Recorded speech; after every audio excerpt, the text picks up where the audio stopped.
As we began planning and talking about doing this gathering this morning, and I want to thank Rabbi Lebovits, who's the one who really came up with the idea, who's here with us this morning. I started making a few phone calls just to talk to people about, is this something people would be interested in? Are people around? Are they available? And it became very clear to me very quickly that most people don't have Tisha B'av on their radar. It's not, for whatever reason, part of the Jewish calendar that many Jews participate in or even know is a thing. Like for most people, at least the ones that I talked with, Tisha B'av for them was just a regular day. And when I initially, like the first few minutes, it was like kind of startling to me. But the more I thought about it, the more it made sense. I mean, let's face it, Tisha B'av is not fun.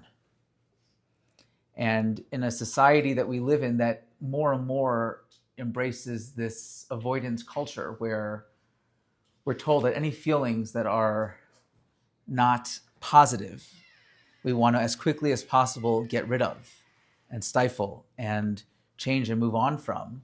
It's no wonder that we don't observe Tisha B'av. Because every time we're faced with some sort of crisis or challenge or difficulty, our initial response is always to just avoid it, to distract ourselves from it. And we live in a time and in a place where there are so many distractions. There is no shortage of distractions at our disposal if we want to be distracted, whether it's alcohol, drugs, entertainment, staying busy, throwing positivity at ourselves, which isn't in itself bad, but it is when we create this sense of denial through the positivity. And that's what our society has taught us, is that we don't sit with the uncomfortable. We don't sit with the painful. We don't learn from those experiences because we view them as something bad that needs to be fixed, that needs to be moved on from.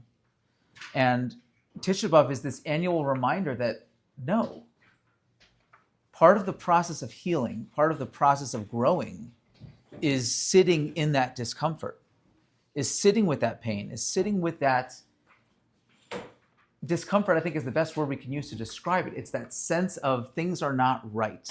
Things are not the way they're supposed to be. And that really is, I think, the essence of Tisha B'av, is that things are not the way they're supposed to be. It's a very difficult thing for us to connect to because at its core, Tisha B'av is commemorating the destruction of our temples. Both the first and the second temple were destroyed and burned to the ground on Tisha B'av. And when we think about that, we think about something that happened thousands of years ago. It seems so disconnected from our daily reality. It seems like something that has nothing to do with us. It seems like something we can't connect to. I want you to imagine, if you will, a blind man. And this person was born blind, and they try to convince you that they are missing nothing by not being able to see. Here is somebody who has never seen a sunset. He has never looked into the eyes of his child, and he is utterly convinced he is missing nothing by not being able to see. And you try to explain to him how magnificent sight is, but there's just this disconnect. Rav Yaakov Weinberg used to use this analogy and explain sadder than the person who can't see is the one who doesn't know what they're missing by not being able to see. That is who we all are right now. Sadder than not having our temple, it's not even understanding what it is that we're missing. We have no idea what we're missing. And as we'll see throughout our morning today, it's not about the physical building. It's not about the sticks and stones. It's about so much more than that. Tisha B'av is a time to deeply reflect and connect to all of the destruction that we've experienced both collectively and personally through our very long and dark exile.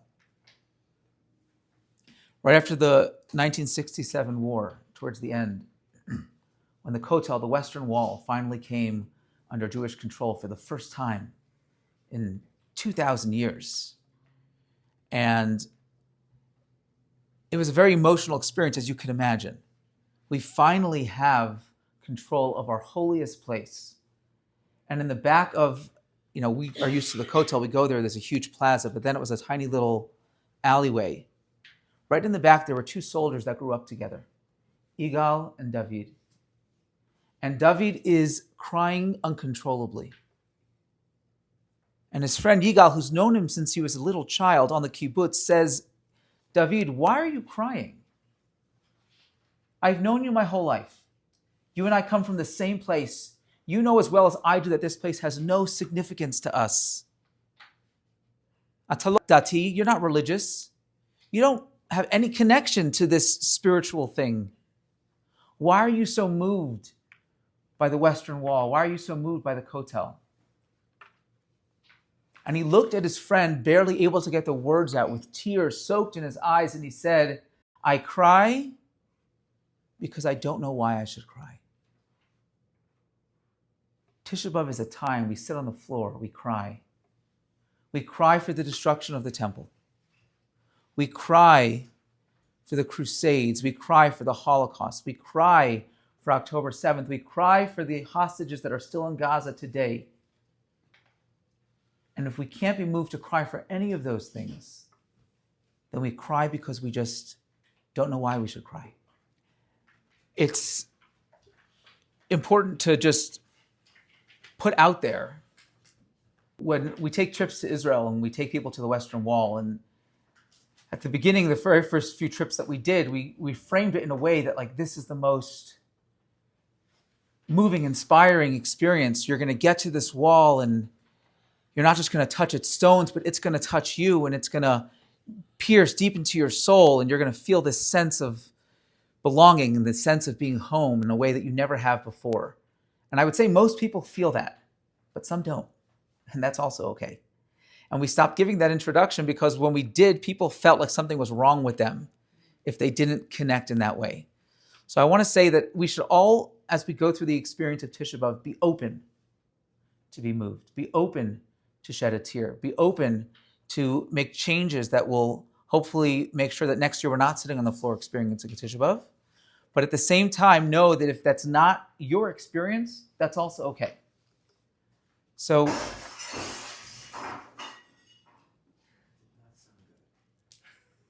I check on you? no, that was intentional, and that was a prop. Our very first kinna begins with the word shavas, which means everything came to a standstill. So as many of you here, and I don't know if anyone experienced it online, it was probably not loud enough, but next time we got to pump up the volume a little more. I think for some of the people, your heart rose a little bit. You were a little bit jolted. If you would imagine being in a crowded restaurant, and this happens to me once, and a waitress, drops the tray of all of the stuff that she was bussing from the table, and you hear this loud crash. The room goes silent. Everyone just stops what they're doing. And that's the idea of the first kinna that we start our morning with. And we begin, I think, specifically with that word shavas. Everything came to a standstill because on Tisha B'av we recognize, we're aware that everything is not the way it's supposed to be. There are moments in life where things happen that we can't just get over. The Hebrew word for somebody who's mourning is an avel. We call them an avel. We call the period of mourning avelut. And it comes from the same word as the word avel, which means but, however. Mourning is an awareness that when I've gone through this experience, it's not something I'm ever going to get over. We say time heals all wounds. It doesn't. The person will never forget the fact that their loved one is no longer in this world. Time may soften it. Time may make our experience with it different, but it doesn't erase it. Aval, there's always that but. There's always that however. It's always lingering in the back of our minds. It's always a feeling in the depth of our gut and the depth of our heart. Things are not the way they used to be, and they never will be. When we mourn the loss of the temple and all of the things that came as a result of it, we feel this sense that everything just comes to a standstill, like that shattering glass. It jolts us, it makes us stop, it makes us pause, it makes us reflect. So if you'll join us, we're going to begin on page 3 with kinna number 6. It's also important to keep in mind a lot of this gets lost in translation. So the people who wrote these kinnos were expert poets, and they weaved throughout the most magnificent amalgamation of verses from Tanakh, from our Bible, midrashim, and so many of those are going to get lost on us because we're not reading it in the Hebrew. So like I said, it's important to read in a language you understand because that's what's going to move you.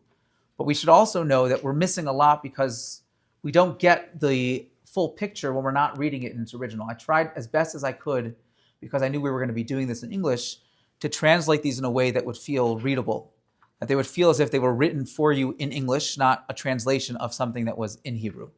So we're going to do that, keeping in mind that a lot of it is going to be lost in translation. We'll read out loud together on page 3. The next kinna is perhaps the most authentic of the kinnos, in that it was the one kinna that was actually written in order for us to recite, and goes all the way back to the prophet Yirmiyahu. Yirmiyahu wrote this about King Yoshiyahu, and in it itself, he says that we should be reading this elegy, this kinna, every single year over and over again, never forgetting the death of King Yoshiyahu. So who was King Yoshiyahu?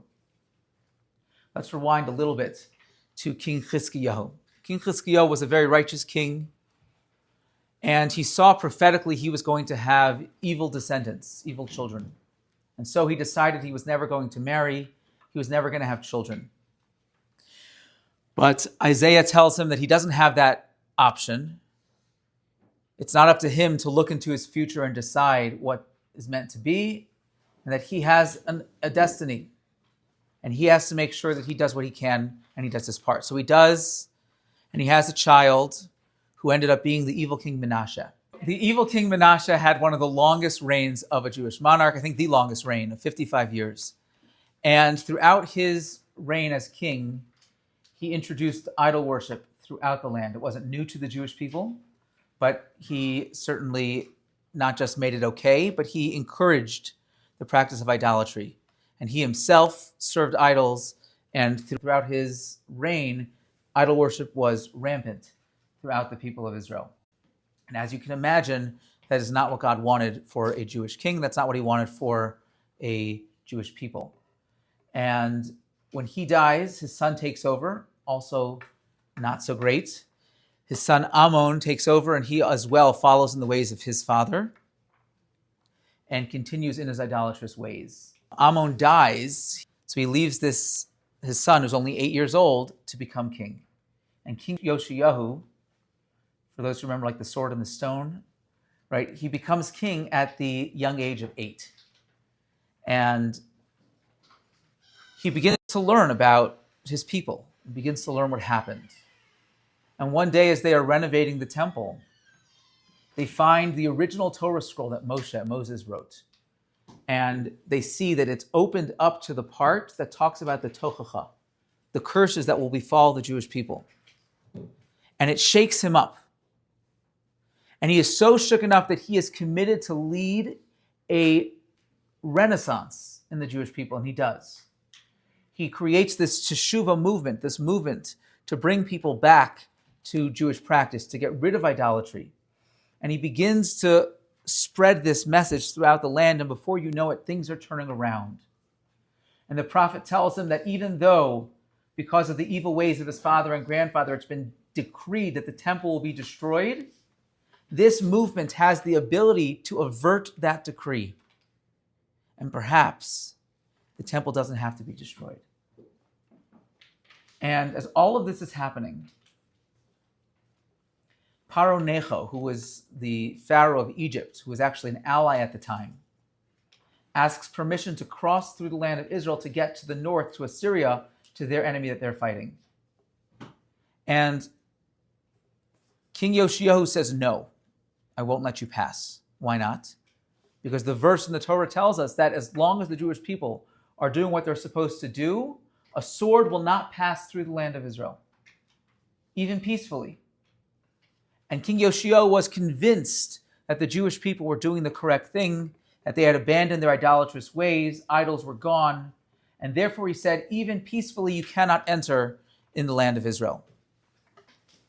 And Yirmiyahu, the prophet, says you're making a mistake. You might think the people are righteous, and many of them truly are, but behind closed doors, so many of them are not. So even though they would go into the houses and search for the idols, they had this way of putting an idol on two sides of the door so that when it was open, you didn't see it. But then as soon as the doors closed, it brought the two sides together to make a complete idol that they would worship. And people were doing these types of things in a way that King Yoshio had no idea. So even though the prophet Yirmiyahu kept on saying, the people are not as righteous as you think, let the Egyptians come through the land peacefully, King Yoshio didn't listen. And eventually they came through forcefully, and they killed King Yoshio. But they didn't just kill him. The kinnos describes in gruesome detail how they pierced his body with over 300 arrows, turned his body into a sieve, with blood pouring out. And the prophet describes that as King Yoshio's life was departing, as his soul was leaving, they can hear on his lips him saying, God is righteous and I made a mistake. Acknowledging his mistake, acknowledging the fact that he should have listened to the prophet, and acknowledging that all the things that were happening were as a result of his actions or inactions. So, why are we reading this on Tisha B'av? Obviously, it's very sad and it moves us. But we have to keep in mind that King Yoshio was onto something. He was creating a revival in the Jewish people, and had he succeeded in fully bringing this Teshuvah movement, this movement of returning people back to their tradition, returning people back to their faith in God and getting rid of the idolatry, it would have averted the destruction of the temple. So in a way, this was actually directly the result of the destruction, which happened not long afterwards. So if you'll join me on page 4, we'll begin kinna 11. This next kinna 16, describes the destruction of the temple itself. And it talks about how the evil Titus walked into the temple as if he owned the place. And he extinguished the Nir Maravi, the eternal light. And he went into the Holy of Holies, a place that no human was ever able to stand except for the high priest only one day a year on Yom Kippur. And he goes into the Holy of Holies with a prostitute, takes out the Torah scroll, and does unspeakable acts in the holiest place that we could ever imagine. And the kinnos contrasts and says, how is it possible that the sons of Aaron, when they did even the slightest thing wrong in such a holy place, they were killed on the spot, and yet this evil man is able to do unthinkable things and nothing happens. They watch as these demons, they say, stand outside and do nothing to attack him. How is that possible? The only response, I think, is that by the time he made it in there was really nothing left. Yes, there was the physical structure of the temple. Yes, there was the structure of the Holy of Holies. But the Shekhinah, the divine presence, had already left. Already packed up its things and moved out, and it was no longer the place it once was. And it reminds us, like we said in the introduction, that Tisha B'av, we're not just mourning the destruction of a building. We're mourning that direct line to the Almighty. We mourn that connection to the spiritual. We mourn all that it represented and all that was contained within it. And by the time Titus got in there, it was already gone. At the end of the kinnos, we mention almost in passing, although it's such a horrific episode that I think deserves our attention, we mention this episode where 300 or so children are boarded on ships to be brought back to Rome, to be used for all kinds of sick and twisted things. And the children were aware of where they were going. And these young children, while they were en route to Rome, made the decision, they said, better that we should throw ourselves over and die than to be used for such immoral things once we get to our destination. And these young children were told the girls went first, as they often do. They threw themselves overboard, and then the boys followed. You think of young children, if you have young children or grandchildren. As horrific as it is, we think of the bravery that went into that action. The things that were on their minds were not pain or torture or what was going to happen. It was the spiritual side. It was their connection to God. It was their connection to their Judaism. It was their connection to their morality and their humanity and what made them who they were. Rabbi Ephraim Oshri became the default rabbi of the Kovna ghetto because the Rav, the leader of the ghetto, had died. And he was young. I think he was like in his early 20s. And he became the leader of this very broken people. And you think about the things that happened in these ghettos, it's really unfathomable. He actually established a yeshiva for children in the ghetto. And he wrote responsa of all the different questions that he was asked. And they were actually published later. You can actually get this volume published of all the responses that were asked in the ghetto. And one of the questions that was asked was from a young boy. He was 12 years old. And he asked the rabbi, he said, I know that we're not supposed to put on tefillin until our bar mitzvah, until we're 13. But I'm afraid I'm never going to make it to 13. There were whisperings in the ghetto they were going to take not just everyone and liquidate, but specifically the children. And he said, am I allowed to put on tefillin early at the age of 12? Because I don't want to leave this world without having the opportunity to do that mitzvah. And the question and answer aren't as significant as what went into the mind of the child asking the question. I mean, ultimately, of course, he said, yes, of course you could put on the tefillin, and he put on the tefillin. But this is what was going through his mind. It wasn't the starvation. It wasn't the fear of death. It wasn't the dreams and hopes that maybe he would get a morsel of food. The dream was to do a mitzvah. And the fear was that he was going to leave the world without having the opportunity to do so. You think about what produced those types of children. It's really unfathomable. So let's read together kinnos 16. And as we do, let's try to imagine, try to picture, try to experience along with the person writing the kinnos these horrific things that we had to face. And unfortunately, we're living in a time and in an age where we're seeing these things re-experienced. You see the children in the kibbutzim that were murdered in the most gruesome ways. And I don't know what's worse, maybe the ones who survived. And were able to then share the horrors that they experienced.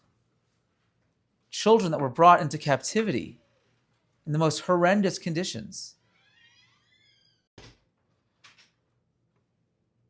So I say it's unfathomable, but unfortunately we're actually seeing it with our own eyes. We're seeing it in a way that I think our parents and maybe even our grandparents didn't get to experience it. If that doesn't make it real, I don't know what does. Kinnos 16, page 6. Throughout the kinnos, and we skipped many of them, we constantly turn to God and say, why are you allowing this to happen to us? Why are you watching from afar and hiding your face? Why do you sit by when these atrocities are being committed against your people? We get to kinnos 19, and for the first time, we begin to take accountability. We say, you are righteous, Hashem, and we're the ones who should be ashamed. And we go line after line explaining how good God was to us throughout our history, how we were ingrates, how we didn't live up to become the people we were meant to be, the people we were destined to be.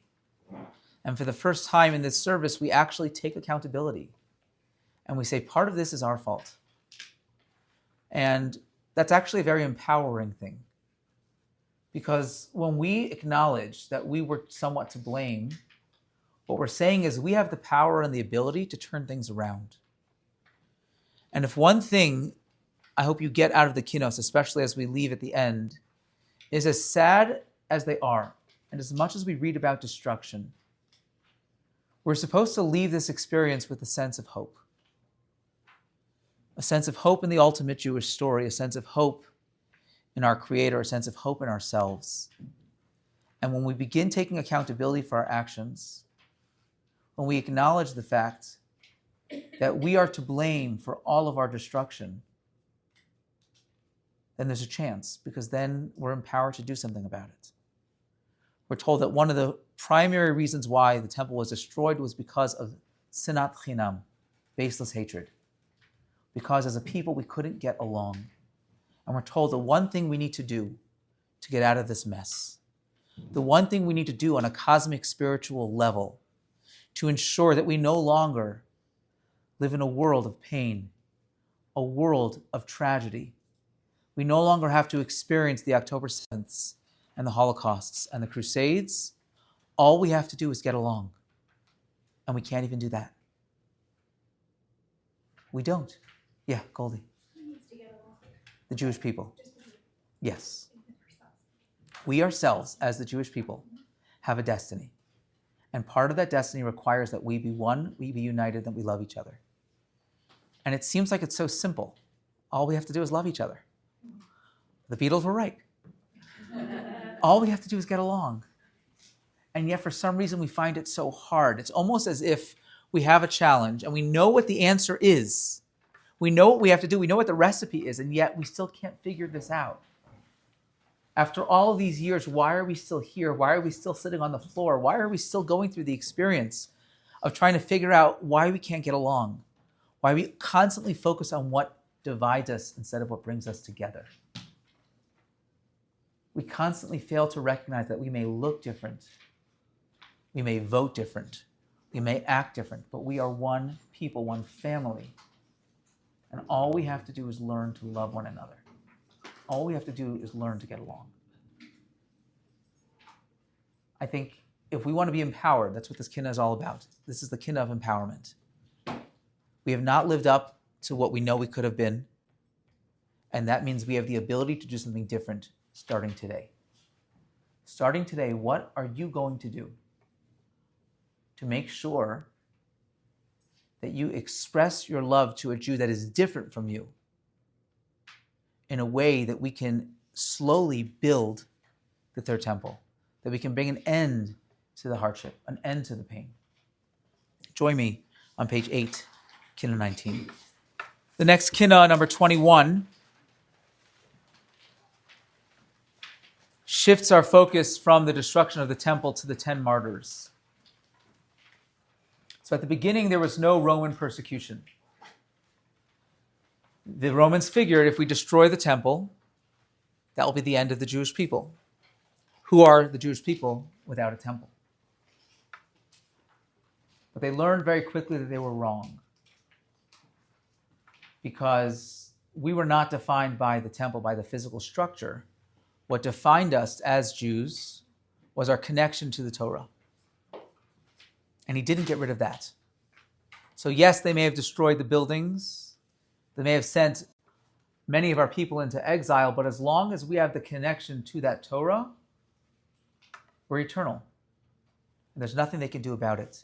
And as a result of that, they started instituting decrees against studying Torah, against teaching Torah, as a way of finally getting rid of the Jewish problem. But as you can imagine, that didn't work either, because our sages and our people defied those laws, and they taught Torah anyway. Rabbi Akiva is perhaps one of the most well-known of the 10 martyrs, and perhaps the most well-known of our sages, would openly teach Torah to the masses. And when he was asked, why are you risking your life to teach Torah? Why are you doing this? He answered with a famous analogy. He said, there was a fox and a fish. And the fox would watch the fish as it would try and scurry away from the fisherman's nets. And the fox yelled out to the fish and said, why don't you jump on the shore and I'll take care of you, I'll protect you. When you're in the water, you're vulnerable. The fisherman's going to catch you. There's always nets trying to ensnare you. Jump on land and you'll be safe. And the fish said to the fox, you're supposed to be the wisest of all the animals, the most clever. If I go on land, it's sudden death. I'm dead for sure. If I'm in the water, at least I have a chance. And so Rabbi Akiva said, Torah is our life's blood. It's what gives us life. Kihem chayim. Then we're for sure dead. The Jewish people is over. There is no future. If the Romans catch me, then yes, they'll probably kill me. But at least this way we have a fighting chance. The kinnos describes in gruesome detail how these 10 great human beings were killed in the most destructive and brutal ways. And it was destructive, and it was brutal. But they died preserving something that would ensure that we would be here today. The fact that we are here, the fact that we are sitting on the floor, and we are observing a Tisha B'av, the fact that there are still a Jewish people is the greatest miracle in the world. We shouldn't be here. We defy all the laws of not just, we defy all the laws, everything. There is not a single betting person 2,000 years ago that would have bet on the Jewish people, not a sane one at least. You would have thought you were crazy. And yet, here we are. And it's our Torah that has stood with us throughout time. It is our Torah that has ensured that we would still be here together as a people. We have to keep on reminding ourselves that as we mourn on Tisha B'av, we're not just mourning the physical building. We're mourning everything it represented. And part of that are the people. Part of it are these 10 martyrs and the others that gave their lives so that we can be who we are. A number of years ago, there was an elderly gentleman who was a Holocaust survivor who was living in Arzei Abir, which is a Jerusalem neighborhood not far from where I used to live. And they came over to him after services one day and they were so excited. They said, did you hear the news? The Polish government is giving the Mir back to the Jewish people. The Mir, the town, the yeshiva. And this person was an alter Mir. He was a student in the Mir yeshiva that had fled with much of the yeshiva, eventually making his way to the land of Israel. And he said, lies. They said, no, it's true. He said, lies. They're liars. He said, no, they got lawyers and it was a whole thing and they won and it's official. They actually have like the deed and the... He said, no. Are they bringing back all the sages of the Mir? Are they bringing back all the Torah that was studied and could have still been studied? Unless they can bring all those people, all of those great leaders back from the dead, they're not giving us back the Mir. They're giving us the sticks and the stones. The Polacks can keep the sticks and the stones. We don't need those anymore. It's not about the sticks and the stones. It's the people. It's the Torah. It's the connection. I don't know about you, but this is quite moving. Kinnos 22 discusses or is really a horrific account of someone who we don't know who the author is, and we don't know what community he's describing, but probably during the time of the First Crusade, this author, he witnessed the massacre of his own community. And in this kinnos, he describes that massacre. It seems like it's fresh, and he is describing something that he had just gone through. At one point in the kinnos, he calls out to the rest of the Jewish people, he calls out to heaven and earth, and to the angels in the heavens to mourn with him. He's in so much pain. And as you'll see, the kinnos describes brutal massacre that the Crusaders brought upon this community. There's this common theme throughout all of these kinnos of sort of describing or telling the story of the terrible things that happened to the Jewish people over all the generations. And for many years I thought I guess it's just a day to be depressed. Be down. Like there's some mitzvah out there to just be sad.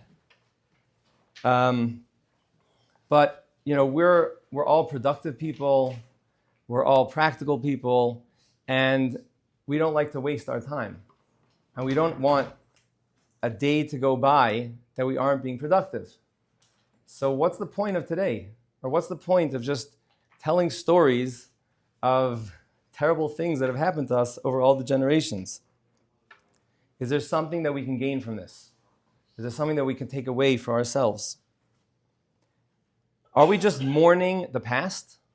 Is that the point? Just remember bad things that happened. Is that what it's all about? I don't think so.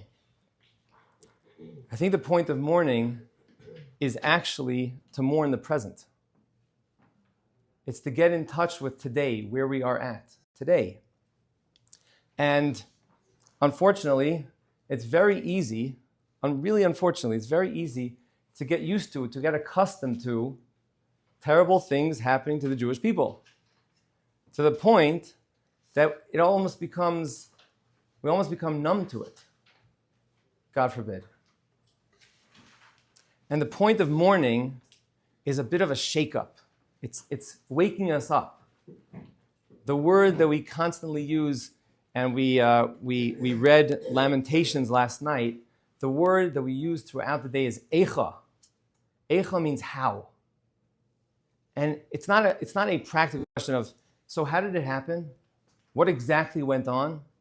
Echa is a very emotional question. It's a question where we say, how is it possible? How could this be? How in the world could God have allowed such things to happen to us? And not only God, how could we ourselves have fallen so low, like Rabbi Lehrfield mentioned from kinnos 19? The question how is a very, very powerful question. And if we walk out of this day just asking ourselves that question, one word, how, we'll be in a completely different place than we were when we walked in. Mourning is not comfortable.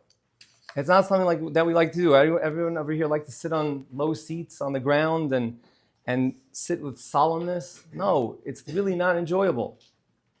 But at the same time that it's not enjoyable, it's also a wake-up for us that says, things shouldn't be this way. This is not the way the world is meant to work. So when we hear the kinnos, the stories from the past, we have to keep on, it has to be through the lens of Eicha. Eicha, Eicha, Eicha. How could this be? How could we be going through this? And when we do that, what it does for us is it gives us some level of hope. Because if we believe that the world of today, the world that we're living in, isn't the way it's meant to be, that means we're going to work hard to change it. We're going to work hard to live differently when it comes tomorrow. The kinnos begins with the words, be quiet, let me speak, whatever happens. I don't know about you, but I'm a problem solver. I'm a fixer. So it's hard at times to be quiet when you see things that are problems in front of your eyes. Because problems need to be solved. And this kinnos begins by telling us, no, stop. For one day of the year, it's okay to live with problems. Like Rabbi Lehrfield mentioned in the way beginning.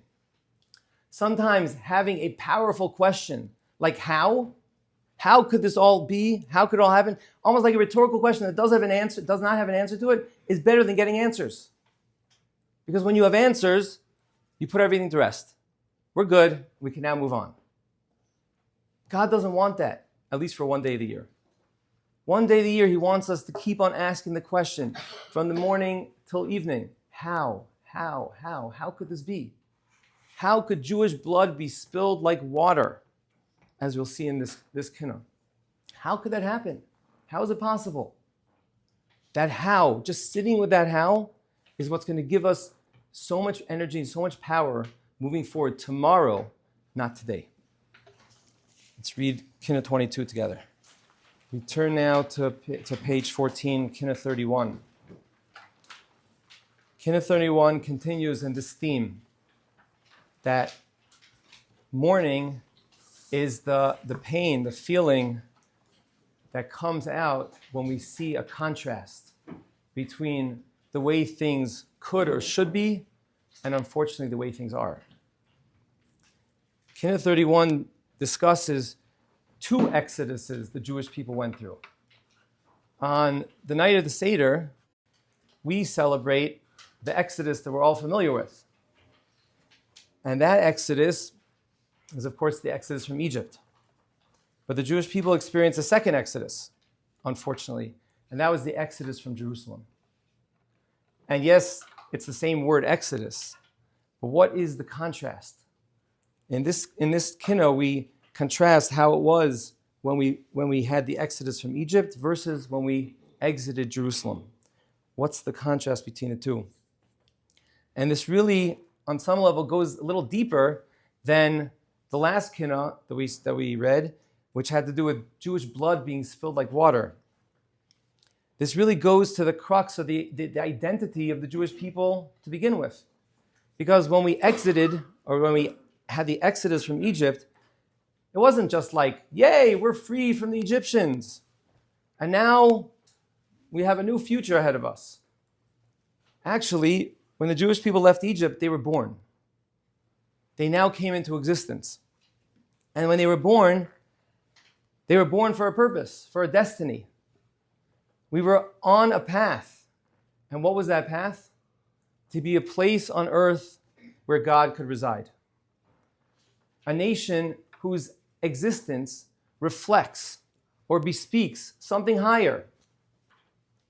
And with that identity, then able to bring the entire world back or directed towards God.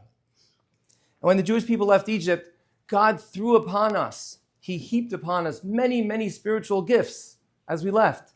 These are gifts that we speak about in the Haggadah, when we sing the Dayenu song. So many gifts like crossing the Red Sea and the experience of Mount Sinai, the manna, eventually the Holy Temple, and the Kohanim, the priests, and the Levites, and the service that went on in that temple. You can't go out there and change the world and be a beacon of light without these spiritual gifts. But when the Jewish people left Egypt, that was our destiny, that was our direction.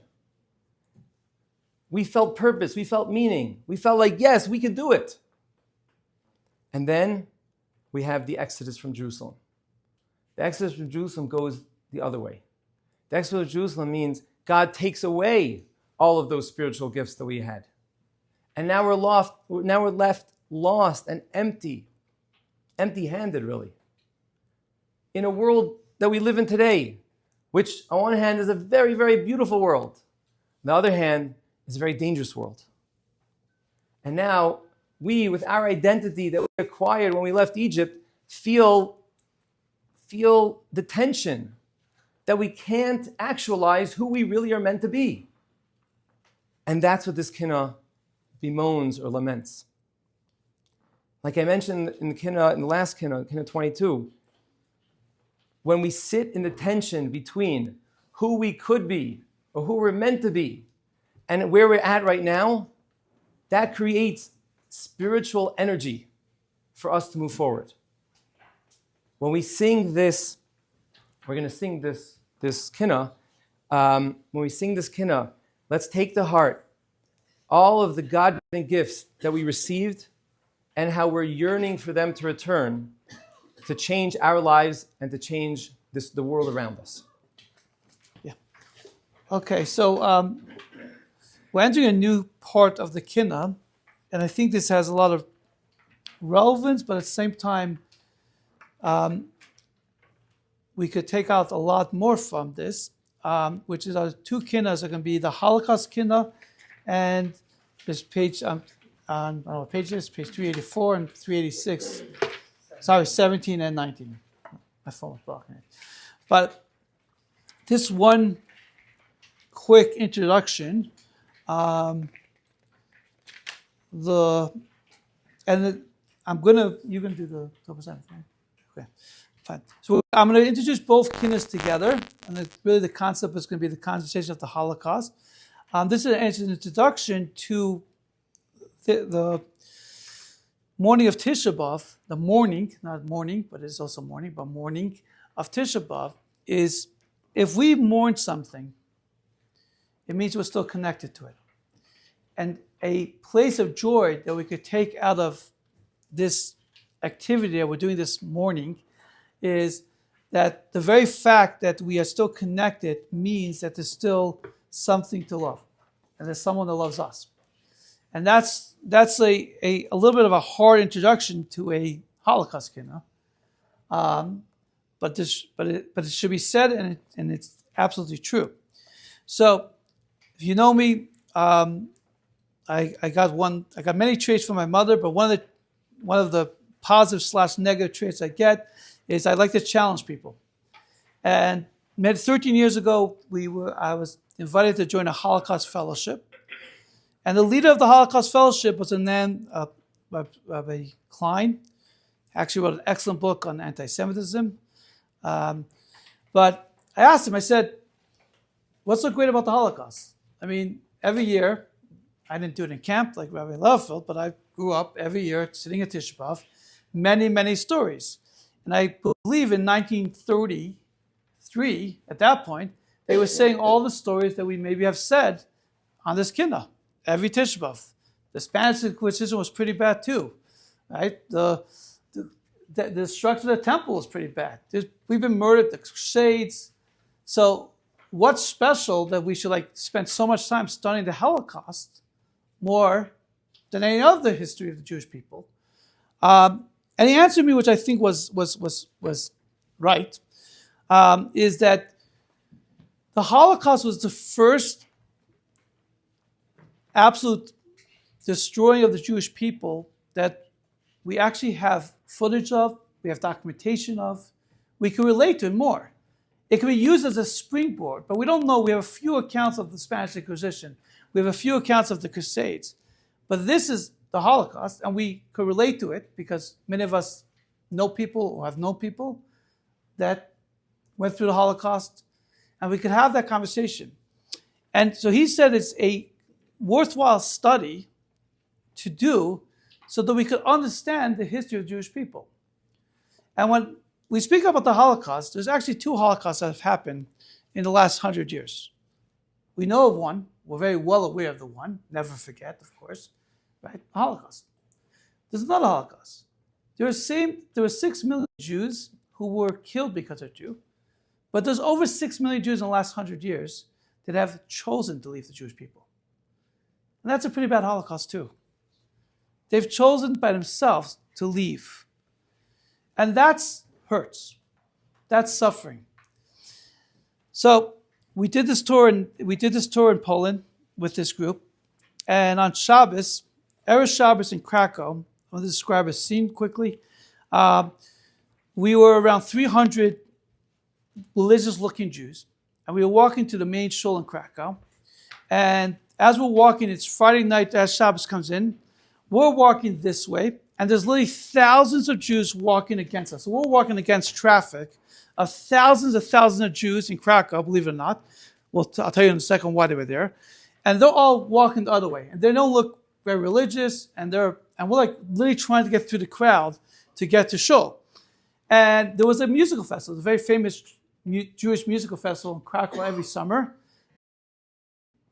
As we were there, so on Friday night, while we're trying to get to shul, there's literally thousands of Jews going the other way to a musical festival, how they celebrate Friday night. And I turned to the leader and I said, I wonder if this is how a Jew in Krakow in 1930 felt. He was trying to walk to shul, and there were hundreds and hundreds of his family, kids and everything, who, the dark secret is that before the World War II, there were many people who were leaving Judaism. Germany had 97% assimilation rate. That's a lot worse than even America today. You don't realize that. And so thousands of their kids were leaving for socialism, Bundeism, Zionism, and on Friday night they would get together in complete desecration of the Shabbos and do whatever they did. And I felt that way, and I felt that my leader agreed to me. And then we get to a pretty stuffy shul. It was pretty full, thank God. There's 200 people, and no air conditioning in Europe. I don't know, they haven't figured that one out yet. But and I'm never good sitting still, but even more so in a hot, stuffy shul. So I walk out. I need to get fresh air, and I meet a guy, a secular Jew, and he tells me, he looks at me, he goes, "Are you religious?" I said, "Yeah." He said, "They're religious Jews?" I'm like, "Where are you from?" "Of course, they're religious Jews." I said, he said, "I'm actually from Sydney, Australia, but I grew up in Poland in 1950s. And in 1950s, I used to go to school, and I would on a daily basis, I would be screamed at, saying Zionist pig and Jew, 1950s. Not talking about, right? So we left and went to Sydney. So I said, I can't believe it's religious Jews. I said, we're here. We're still here. We're thriving and doing great. He says to me, but you should just know, immediately had to get out. I said, I'm an atheist. I said, okay, that's nice. I mean, it's like, what do you want from me? I mean, and then he continues talking, and we're schmoozing for a little bit longer, and then he invites me for a Shabbos meal. Let's think about that. He said you'll have a much more interesting time at our Shabbos meal. I wrote an article about this called, being invited to Shabbos in Krakow by an atheist Jew. But the truth is that he said you have a much better time here. And the truth is it's not true, because Rabbi Levi's uncle actually spoke that Friday night. I still remember what he spoke about phenomenally. And then we go through the whole journey. He tells me he's the head of the University of Philosophy in Sydney. And I said, that's nice. Okay, fine. And I said, could I ask you a question? He said, yeah. He said, if you're the head of philosophy in Sydney, shouldn't at best you be agnostic, not an atheist? Because if it's philosophy, I mean, you can't, right? If you believe in philosophy of things and you believe in a fundamental axiom, thank you, Jay. Jay taught me that many years ago, right? Fundamental axiom. So the same fundamental axiom that I believe is a God, you're taking a fundamental axiom to believe not a God, but really you should be as agnostic most. So he puts his hand around me and he says, we're friends, don't ruin it. That was his answer. And the truth of it is, it's a painful reality that we have to ask ourselves. That Yad Vashem has a study where they say that we believe how many people changed the belief of God from pre-Holocaust to after Holocaust. What number would you guess? Many of you probably guess a lot. Yad Vashem did an actual study on this. And Yad Vashem is not a religious institution. It's a secular institution. And they realized that 5% of Jews pre-Holocaust changed their view of God after Holocaust. So if you believed in God and you were connected to God pre-Holocaust, you probably after Holocaust were. And if you didn't believe in God before, you probably stayed away. So the act of a Holocaust did not change people's perceptions in life. So I'm thinking up here, like, how are we going to do this? We have one Tisha B'av, we're going to try to get everyone to move a little bit. That's our goal, right, Rabbi Levi? That's our goal. Our goal is to move people. A Holocaust is not going to do it, so how are we going to do it? Right?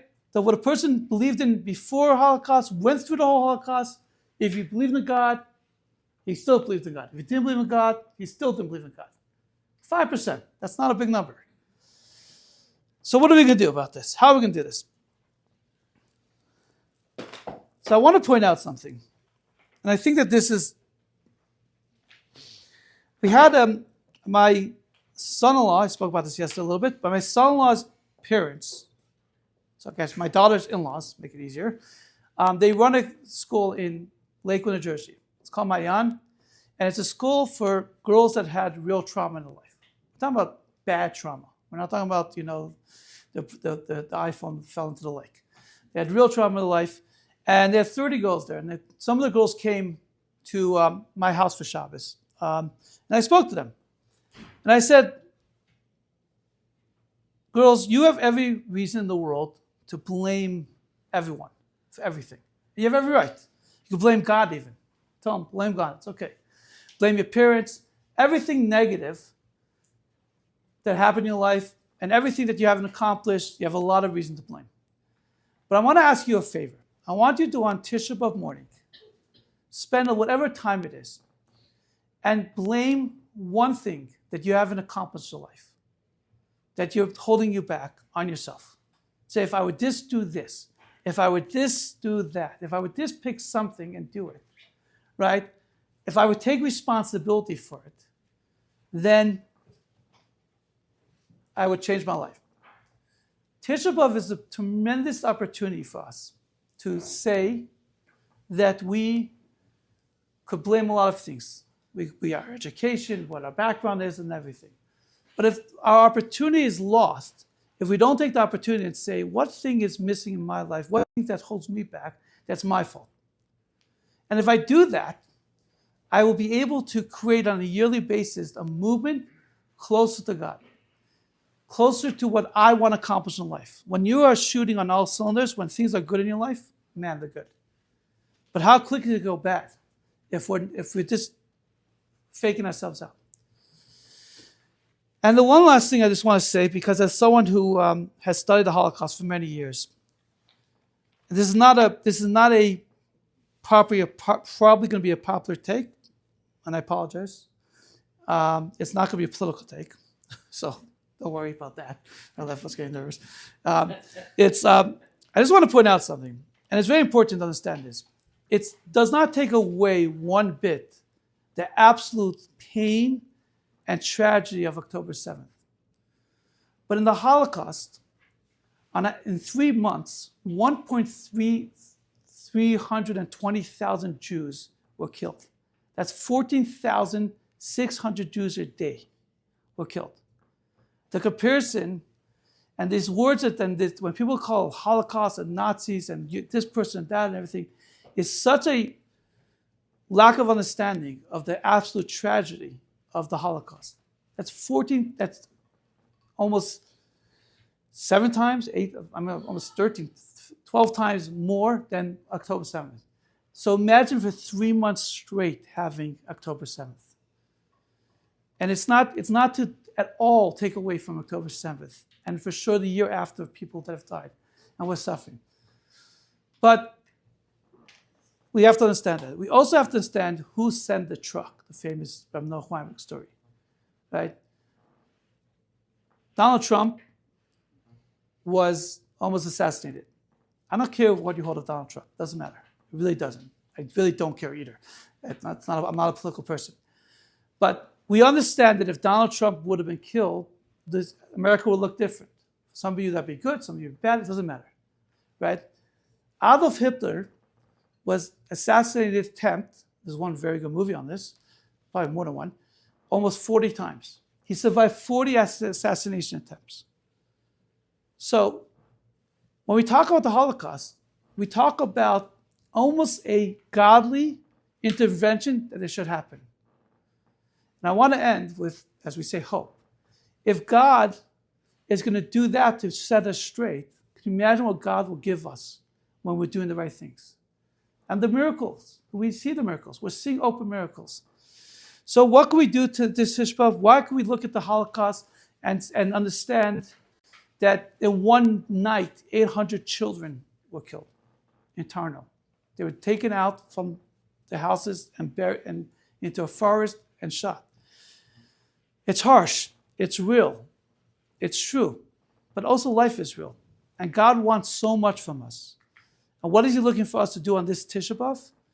Is to engage in this pain and use this pain to motivate ourselves to get rid of that excuse that's holding us back from our connection to ourselves, our life that we want to live. And when we do that, we'll realize that connection, that connection is God. Our last kinnos, which is a kinnos about the atrocities of October 7th. I never thought that in my lifetime we would be writing more kinnos. I thought our books were pretty full and we had enough to cry about. And to think that we are living at a time where we're literally writing new kinnos. There was a custom that they used to do in camp. I believe they still do it. If you're watching and you know, and please let me know. But every year, on the day after Tisha B'av, they would go behind the bunks and they would dig a big hole, and all of the kinnos books they would bury as a sign and a symbol that we're not going to need these next year, because next year we're going to be in Jerusalem. The temple will be rebuilt. There'll be peace on earth and everything good will happen. So we don't need to put these in storage. Putting them in storage is a declaration that we're going to need them next year, and we're not going to. So they would bury them. And to think that not only do we have the booklets, but we have the booklets and we have to write new ones is so horrific. I don't think we need an introduction to this kinna because we're still living through it. I think your news feed is the biggest kinna that you can see, both in terms of the blatant anti-Semitism and the lies being spread throughout the world, and the images that are being shown to us of starving hostages in cells that look just like pictures of Nazi inmates who are in their barracks with skin and bones and barely holding on to life. To think that we're literally seeing that in front of our eyes, helplessly, with really almost nothing that we can do, is all the introduction we need for the next kinna. I will say, if you have not been to Israel since October 7th, I believe every single Jewish person alive needs to go. We have so many opportunities to get back to Israel. We have so many trips that we're arranging. I don't care if you go on our trip with me, if you go on a trip with someone else. I think every single Jewish person needs to go to Israel, not just to see and to pay witness to the atrocities and to see the kibbutzim burned up and to see what happened and see the destruction, but more importantly, to see the rebuilding, because we're living through history. We're watching it unfold in front of our eyes, and we can tell our children and grandchildren and great-grandchildren that we heard about it, or we can tell them that we were part of that history, that we were part of Israel's comeback story, part of the rebuilding. And to see a people that are so strong and so resilient and are, we talk all about this idea of not allowing our tragedies to define us and coming back and building bigger and stronger, and we're seeing it in real time. And to see it from thousands of miles away on the news is such a misrepresentation of what's actually happening. Because what's happening over there is not something that you can see, it's not something you can hear, it's something you have to feel. And if you haven't experienced that, I highly, highly encourage you, I urge you to do it. If you're going to make one commitment today, make it that. There's so many things that you can commit to today. We talked about committing to loving one another, taking one step today that will bring you closer to Jews who are different from you. But also today, make a plan to get back to Israel soon, because there's a small window to watch this historic moment of the Jewish people getting back up, rising, rebuilding, and you can be a part of that story, and it's not going to last for that much longer. So I encourage everybody to make the journey to see it. There are no words to describe the type of things that we saw on our trips to Israel. Going to the Shura Army Base, which I didn't even know existed. I lived in Israel for 9 years, didn't know it was a thing.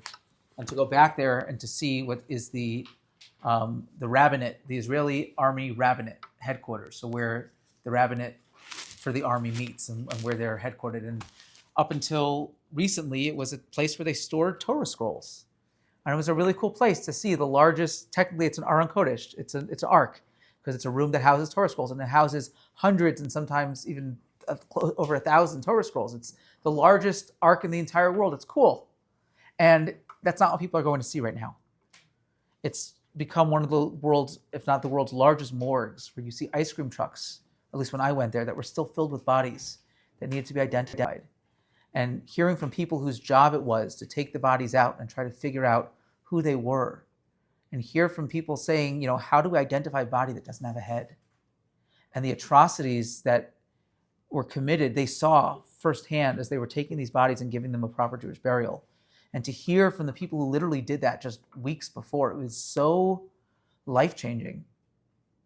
So the kinna doesn't need an introduction. We all know exactly what it says. We know what. And unfortunately, we can't not conjure up the images as we read the words, but that's part of what Tisha B'av is all about. And at least for my life and my parents' life, and even some people's grandparents' life, we read the kinnos, and it was like this thing that we read that was distant, and it was separate, and it was something that we just thought about and talked about.